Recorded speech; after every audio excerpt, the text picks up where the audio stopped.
खानदेश बुलंदतोफ TV news. प्रवचनाच्या माध्यमातून समाज प्रबोधन आणि धर्मप्रसार करणारे थोर संत पूज्य बाळचंद्रसिंग फुले उर्फ बाळचंद्र महाराज यांच्या महान कार्याची आठवण जपत खानदेशात गुरुपौर्णिमेच्या पावन पर्वावर 2 दिवसीय अखंड भजन व प्रवचन सोहळा उत्साहात संपन्न झाला।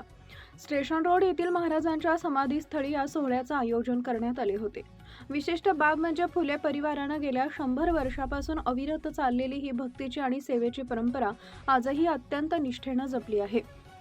बाळचंद्र महाराजांचे सुपुत्र ताराचंद चंद्रसिंग फुले आणि नातू दीपक फुले व समस्त फुले परिवाराने यंदा 100व्या वर्षाच्या या ऐतिहासिक परंपरेचे यशस्वी आयोजन करत या स्मृतींना उजाळा दिला। गुरुपौर्णिमेनिमित्त शिंदखेडा शहरातून बाळकृष्ण महाराजांची भव्य दिव्य पालखी मिरवणूक काढण्यात आली।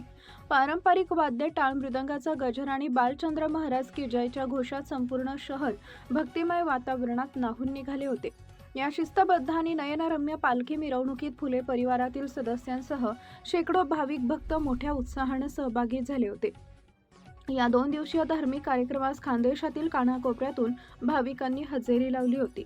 शिंदखेडा, नंदुरबार, शहादा, चोपडा, जळगाव, धुळे या विविध जिल्ह्यांमधून व तालुक्यांमधून हजारोंच्या संख्येने भाविक समाधीस्थळी नतमस्तक होण्यासाठी आणि भजनाचा आनंद घेण्यासाठी दाखल झाले होते।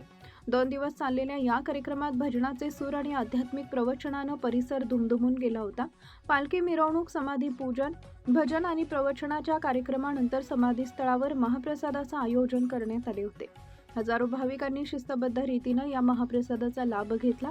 100 वर्षाची ही अखंड परंपरा पुढील पिढीही तितक्याच श्रद्धेने आणि उत्साहाने पुढे नेत असल्याबद्दल उपस्थित भाविकांनी फुले परिवाराचे कौतुक केले। मुख्य संपादक यादवराव सावंत।